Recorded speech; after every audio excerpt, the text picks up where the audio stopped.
Hello beer tubers and welcome to another beer review with me, Peter, the Master of Hoppets, today joined by Brett. Savannah, checking out another beer we got from Beerdome. Great web shop based in the Netherlands, and they get a lot of releases of beer from all over the world and a lot of limited releases from the States. And this is from a brewery I've never even heard of, but Brett told me, get that. So this is from Two Tides Brewing in Savannah, Georgia. Yeah. And this is their Waves Unseen. So do they focus on mainly sours? You know? I think they do quite a lot of sour, spontaneous beer. I recognize the bottle type, by the way. Yeah. Jester King.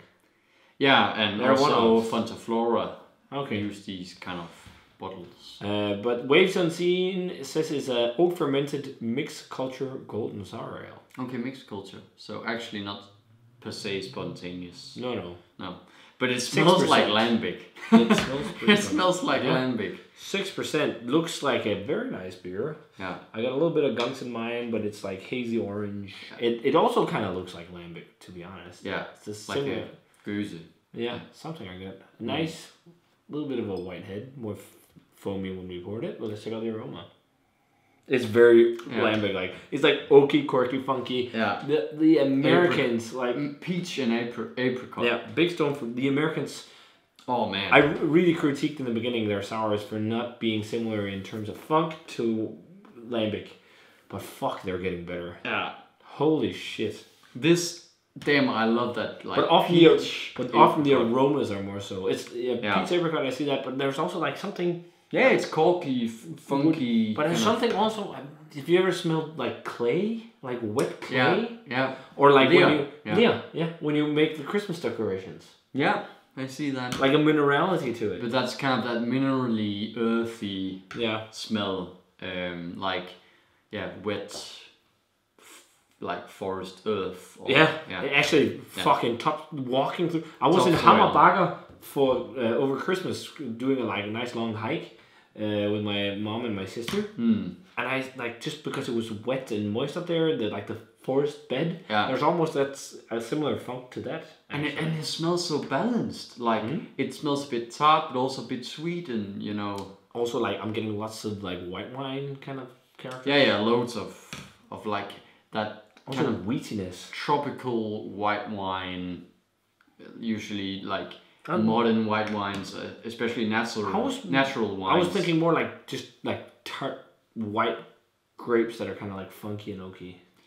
It reminds me a bit of natural wine, sparkling white natural wine. Never had natural because they have this kind of funky white grape thing about them. But the thing is, with natural wine, there's also Brettanomyces and shit in there, right? You don't really know what's in there. It's not a clean fermentation as proper. It's a pure product. They don't really. Yeah, but it's not controlled and clean as regular wine. Right? Usually they set out to brew. If they make a batch, every bottle should be the same. But from batch to batch, it can vary a bit. But in terms of clean, I mean in terms of a lager is clean. Yeah. But a mixed fermentation saison like this isn't, or golden sour. No. So they set out to definitely have these different. Well, you love your funky stuff, so maybe that's also why you really like natural wine. Yeah. I do also like it, but yeah, that smells nice. Let's try it. Cheers! And thanks to Beerdome for the beer. It's really stone fruity. It's more sour than I expected.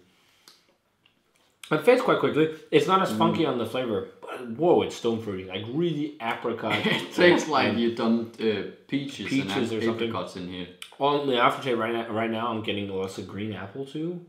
Yeah, the big green apple vibe. Oaky, quirky, woody.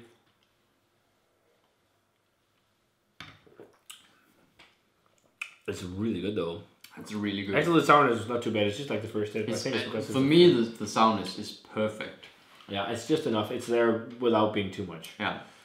This is kind of the sourness I want from a lambic, like a goose. Yeah, around this maybe a little less. But I think it's also because for me, I've started to... I like sour beers, but I want it to be in balance. I don't like the ones that are just super crazy sour. But I think, just to be sour. To me, this is kind of the medium. Yeah, this is like medium sourness. Medium plus sourness. Fuck, it's so peachy. It's so crazy. The thing is, like, no one knows these guys who watch this. No. So this is gonna get, like, no views. No, but Which is a shame, because this is actually pretty fucking great. Yeah. This is as good as most of, like, the Jester Kings. Yeah, I was about to say, like, the Spon Jester Kings. This is as good, if not better, than most of those. Fuck, man. Two Tides. I think this is really impressive. It's, like, it's very similar to Lambic. It's not exactly there. No, it's not as... But the aroma really, like, it was fucking close. But the flavor is, you know, it's fucking great. It tastes like, you know, your American kind of wild ale, more so maybe than a golden sour, because it's more funky than a lot of other golden sours. Yeah. But it's good. Love the oaky funk on it, oaky woodiness to it as well. Yeah, it's just such a well-balanced brew, and it has complexity, although not being as funky as a like a and it's like other complexities. Like again, this has the green apple, the kind of big stone fruit. It has the white grape. It has some like oaky tones because it's been oak fermented. A bit of that topsoily, but not as much as in the aroma. A bit of like an earthy. And this whole like clay type minerally thing was more on the aroma than the flavor. Yeah. It's more fruity taste-wise, which I think a lot of people will like. Yeah, and I think a lot of people will like that more than loads of funk and like minerality and whatnot. Mm-hmm. I love it that they also fermented in oak. It's like lambic, pretty much. What's the climate like in Georgia? It's pretty fucking hot. Yeah, Georgia is the south. Yeah, it's the south. Yeah, I don't know how that kind of works with these kinds of beers. What's the big brewery? Is it in Savannah or is Terrapin is in Georgia, I believe. Oh yeah, and Creature Comforts. They're also in Georgia. In Georgia, yeah. At least in the state. I don't know where they're based, but it's been a long time since I had any beer from Georgia. I think it's been either Creature Comforts or a Terrapin. Did we ever try Terrapin together? I don't think so. I remember I got sent a bottle of Walking Dead beer. Is there a Walking Dead beer? Was it from David? I can't remember. It's years ago. I actually got a lot of like Terrapins in the past. I used to like that. They actually had a series of, they had like Moo Moo Milk, I think was the name, like a milk stout. And they did like a cinnamon roll version of that got like super hyped back in the day. I think maybe that was it that one or was it cookie? Seen like Terrapin, but I've never tasted. I think they're also quite big now. But I even did a review. I actually tried and look up Terrapin on the channel. Now it's just rambling a bit, but there is a review where we get photobombed by Fred Karm from Hop and Frog, and he tries the beer and talks of it, and we chat with him, and then he leaves. We met him a few times. He's a very nice guy. Fred is awesome. But yeah, this is really good. I'm thinking like 93, 94. I think this is great. Yeah, I think I'll go 95. I think this is better than... I think you're also more into this style than me. Like, I still prefer stouts and like other stouts. Stouts is like probably my number one at the moment, barley wine. So I like the mixed fermentation, sour beers and whatnot a lot as well.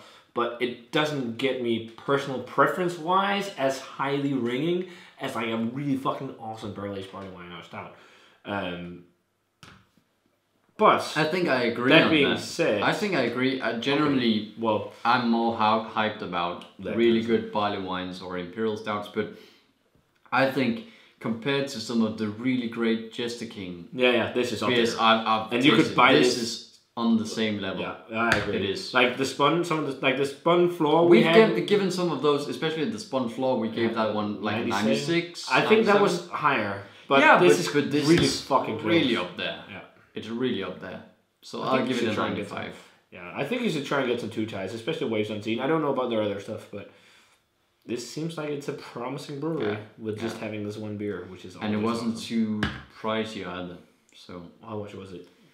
I don't remember. 19, 16? No, I think it was like 14. 14 euros? Yeah, that's not bad at all for this kind of beer and like a half a liter. So very nice stuff, guys. If you, by any chance, of the few people probably watching this, had a chance to try the Two Tides Brewing Waves Unseen, let us know what you thought of it. This is really nice. I guess a new brewery to look out for beer styles like this. This was nice. Also, what I like is it's not so like the problem I have with some of the speciation we've had. They have some really cool flavors, but they're too sour. Yeah. This is more balanced, which I like. Yeah. The Americans like it a bit more sour, but this one is. And the same with great balance. What are they called? The ones in Berkeley, in California, in Coast. Boulevard. No. With the red wax, we had the one. There are rules. What are they called?